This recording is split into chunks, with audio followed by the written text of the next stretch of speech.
एक बहुत पुराना मुहावरा है, नाच न जाने आंगन टेढ़ा। नाचना खुद नहीं आता, कहते हैं आंगन टेढ़ा है। पब्लिक में खुद इनकी इमेज नहीं है, इसलिए पब्लिक को भ्रमित करना चाहते हैं। जब कुछ ना बन सका तो तमाशा बना दिया। अब इनके बस का कुछ रहा तो है नहीं। पब्लिक ने इनको देख लिया, इनके चेहरे नकाब इनके सब उतर गए। इनका तो एक ही मकसद है कि सरकार जो भी कर रही है उसके खिलाफ पब्लिक के अंदर दुष्प्रचार करके और अपनी जीत हासिल करने की कोशिश करना। नमस्कार, आप देख रहे हैं यूपी डेट। मैं आपके साथ शमीम अहमद। आज बात करेंगे विपक्ष के द्वारा जिस तरह से लगातार भारतीय जनता पार्टी पर चुनाव में धांधली के आरोप लगाए जा रहे हैं और चुनाव आयोग को भी घेरा जा रहा है, क्योंकि कहीं ना कहीं जब विपक्ष चुनाव जीतती थी तो इस तरह के मुद्दे कभी भी नहीं होते थे। यहाँ हमारे साथ सहारनपुर जिले के वरिष्ठ नागरिक मौजूद हैं, उनसे राय लेंगे। जिस तरह से विपक्ष लगातार भारतीय जनता पार्टी पर भी आरोप लगाता है चुनाव में धांधली के, और कहीं ना कहीं चुनाव आयोग को भी घेरता नजर आता है, इन लोगों की क्या राय है? सर, क्या नाम है आप? आरसी शर्मा। किस तरह से देखते हैं लगातार समाजवादी पार्टी अखिलेश यादव जो है भारतीय जनता पार्टी पे चुनाव आयोग पे आरोप लगाते हैं कि कहीं ना कहीं धांधली हो रही है चुनाव? एक बहुत पुराना मुहावरा है, नाच न जाने आंगन टेढ़ा। नाचना खुद नहीं आता, कहते हैं आंगन टेढ़ा है।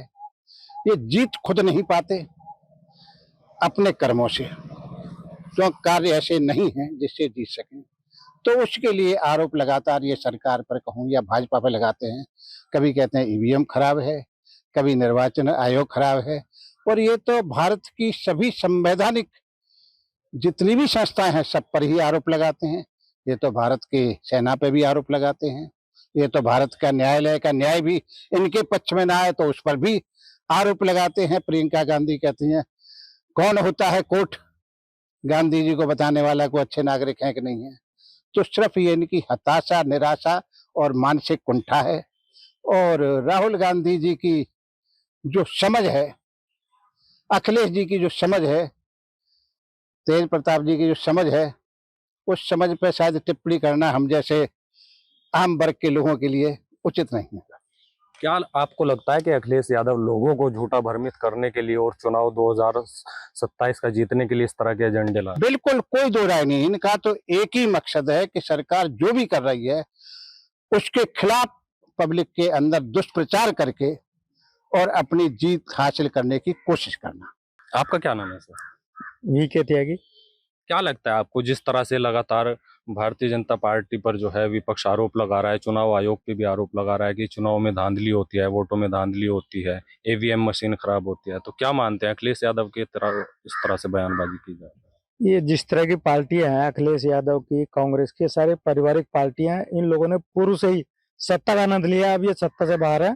अब इस तरह के निराधार आरोप लगा के जो पार्टी कार्य कर रही है वर्तमान में, उसको जो है वो करना चाह रहे हैं। पब्लिक में खुद इनकी इमेज नहीं है, इसलिए पब्लिक को भ्रमित करना चाहते हैं और वो मुद्दे लाना चाहते हैं जो असंभव है आज के टाइम में। मान लो किसी शहीद को 1 करोड़ दे दिएगा सरकार ने, उसको 5 करोड़ देने चाहिए थे जी। इस तरह की बातें करके भ्रमित करते हैं ये पार्टियां केवल सत्ता में आने के लिए। और सबको जो है पब्लिक के बीच में इनकी आज के टाइम में कोई इमेज नहीं है, सिर्फ पब्लिक को भ्रमित करना है इन्होंने, और कोई इनका कार्य नहीं है। केवल ये सत्ता के लालची है, लोग सत्ता में रहे हैं आज तक और गलत तरीके से रहे हैं। ये भी मैं कहूंगा गलत तरीके से रहे हैं। 2027 का चुनाव है, क्या इसी को लेकर लोगों को भ्रमित कर रहे हैं कि किसी तरह चुनाव जीत सके? बिल्कुल पक्का 2027 के लिए सारे काम कर रही है, सत्ता में आने के लिए। और मेरा तो अनुमान ये है, मेरा निजी अनुमान है कि 2027 में कम से कम पारिवारिक पार्टियां राज्य में सत्ता में नहीं आएगी। मेरा अपना निजी अनुमान है। आपका क्या नाम है? देवेंद्र कुमार। क्या मानते हैं जिस तरह आरोप लग रहे हैं लगातार चुनाव आयोग पे भी कि धांधलीबाजी होती है, अखिलेश यादव लगातार जो है भारतीय जनता पार्टी को भी घेर रहे हैं, क्या उनके आरोप सही है? नहीं, वो गलत है, क्योंकि पब्लिसिटी में बने रहना चाहते हैं। जब चुनाव आयोग ने हल्फनामा मांगा उस राहुल गांधी जी से, तो क्यों नहीं दे रहे? उन्हें हल्फनामा देना चाहिए वहाँ, अगर वो ठीक है तो। और भी कुछ साथी यहाँ पर मौजूद हैं, बात करें। क्या नाम है सर? अमरनाथ त्यागी। कैसे देखते हैं जिस तरह लगातार अखिलेश यादव जो है आरोप लगा रहे हैं कहीं ना कहीं चुनाव में धांधली होती है? अभी एक वो मोहरा भी हमारे शर्मा जी ने बताया, लेकिन मैं भी यही कहूंगा कि जब कुछ ना बन सका तो तमाशा बना दिया। अब इनके बस का कुछ रहा तो है नहीं। पब्लिक ने इनको देख लिया, इनके चेहरे नकाब इनके सब उतर गए। इन्होंने पहले इनके क्या क्या कारनामे थे, अब उनसे बहुत अच्छे काम भारतीय जनता पार्टी कर रही। अब इनको कोई रास्ता ऐसा दिखाई नहीं दे रहा कि भाई हम वापसी में आ जाएं। लेकिन जिस तरीके से ये इनके ऊपर झूठे आरोप लगा रहे, कभी इधर के कभी उधर के, ये जनता है सब समझती है, बेवकूफ कोई नहीं है। उनका प्रयास है भ्रमित करना, लेकिन जागरूक है जनता, नहीं समझ लेगी। लगातार उत्तर प्रदेश में सीएम योगी की सरकार है, स्वास्थ्य, शिक्षा, विकास पर काम कर रहे हैं। तो क्या लगता है कि अब 2027 का जो चुनाव है, अखिलेश यादव ये चुनाव जीत पाएंगे? अखिलेश यादव जी बिल्कुल नहीं जीत पाएंगे। और अखिलेश यादव तो क्या आने वाला समय वो आ रहा है कि अब कोई भी परिवारवादी और भ्रष्टाचारी पार्टी इस देश में चुनाव नहीं जीत पाएगी। ये पब्लिक बहुत अच्छी तरह से समझ चुकी है। ये तो विपक्ष के लायक भी नहीं है, सच्चाई तो ये है। बस बैठे हुए हैं, ये विपक्ष का भी रोल ठीक ढंग से नहीं निभा पा रहे, सत्ता पक्ष का रोल तो क्या दिखाएं। और इन्होंने अगर अपने समय में अच्छा किया होता तो आज इनको ये दिन नहीं देखने पड़ते। दुर्दशा के दिन अभी इनके और आने वाले हैं, उसके लिए तैयार रहें। पीडीए का नारा ये लगातार लगा रहे हैं, क्या लगता है पीडीए कितना कारगर साबित हो? पिछड़ा दलित अल्पसंख्यक, पिछड़ा दलित अल्पसंख्यक, ठीक। जो पार्टी खुद ही समाज में विभाजन कर रही हो और वो केवल अपने को पिछड़ा दलित और अल्पसंख्यक ही कह रही हो, उसको बहुसंख्यक श्रवण का वोट कैसे मिलेगा? क्यों देगा कोई वोट उसको? तो उसने अपने पैरों में खुद ही कुल्हाड़ी मार ली।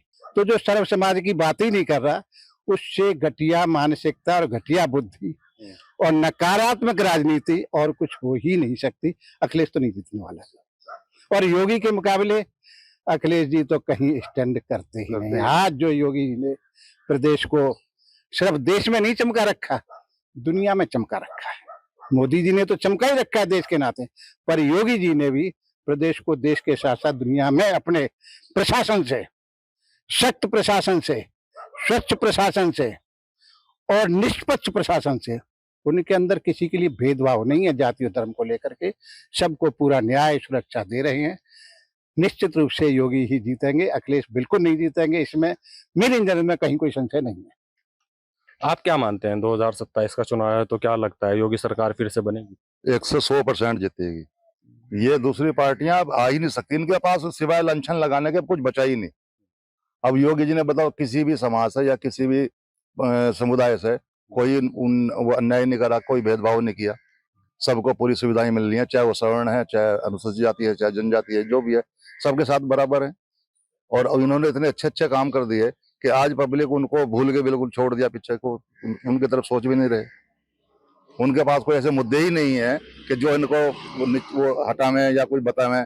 आज मेरे ख्याल 10 साल के आसपास हो गए योगी जी की सरकार को भी, ये आज तक उनको कहीं कहीं पकड़ नहीं पाए। आज संसद में, राज्यसभा में इतने जबरदस्त ये नौटंकियां कर रहे, क्या ये आम पब्लिक नहीं देख रही? हमारे देश का, हमारी पब्लिक का पैसा किस तरीके से बर्बाद कर रहे हैं वहां, कैसे हा हुल्ला कर रहे हैं, बिल्कुल अनपढ़ गंवार की तरह व्यवहार कर रहे हैं वहां। ये क्या देश चलाएंगे? तो इन्हें तो शर्म आनी चाहिए इस तरीके से झूठे वो करने के लिए जो ड्रामा कर रहे हैं। अभी सर ने बताया पीडीए का फुल फॉर्म भी पिछड़ा दलित अल्पसंख्यक, तो क्या लगता है इन ये सबको साथ लेके चल रहे हैं?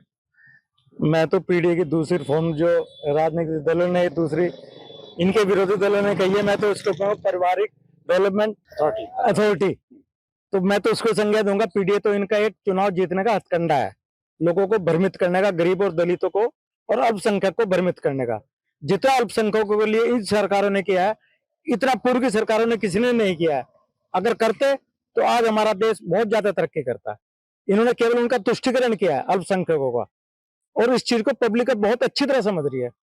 इस चीज को पब्लिक अच्छी तरह समझ रही है, इसलिए 2027 में मुझे तो कोई संभावना नहीं लगती कि अखिलेश यादव या इस तरह की और पार्टी तो खैर कोई यूपी में बची नहीं है, ये आ जाए। अच्छा, लगातार योगी सरकार काम कर रही है, 2047 तक उनका विजन है विकसित भारत का, क्या लगता है कितना कारगर साबित? बिल्कुल कारगर साबित होगा।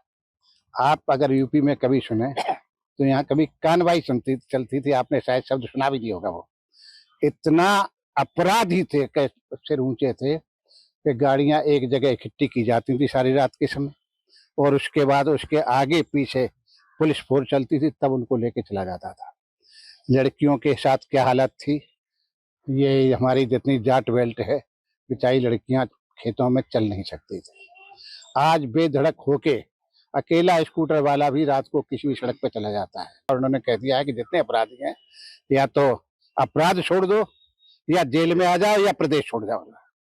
तो ये एक उनका एक कार्यक्रम कंट्रोल है, और पुलिस को उन्होंने फ्री कर रखा है कि ऐसों को बख्शो मत बिल्कुल। तो सबसे पहले तो व्यक्ति को अपना सुरक्षा चाहिए होती है, वो मिल रही है, और दूसरा विकास चाहिए होता है, वो पूरे प्रदेश में विकास उनकी तरफ से हो रहा है। बिल्कुल, जैसा कि आप देख सकते हैं यहाँ पर हमारे साथ सहारनपुर के जिले के वरिष्ठ नागरिक मौजूद थे। इनसे बात की गई है। जिस तरह से लगातार विपक्ष जो है चुनाव आयोग पे और सरकार पे आरोप लगा रहा है, कहीं ना कहीं वोटों में धांधली होती है, तो कहीं ना कहीं उनका सीधा सीधा एजेंडा है 2027 का जो चुनाव है उसको भ्रमित करने के लिए, लोगों को भ्रमित करने के लिए इस तरीके का एजेंडा फैलाया जा रहा है। इनका कहना है कभी भी इस तरह की घोटालेबाजी चुनाव आयोग की तरफ से या ईवीएम मशीन में नहीं हो सकती है। लगातार इनकी सरकार काफी समय से रही है, तब इन्होंने इस तरह के कभी भी आरोप नहीं लगाए हैं, लेकिन जब से यूपी में योगी सरकार बनी है और विकास कार्य किया जा रहा है तो विपक्ष लगातार इस तरह के आरोप लगाता नजर आ रहा है। सहारनपुर से यूपी डेट के लिए शमीम अहमद।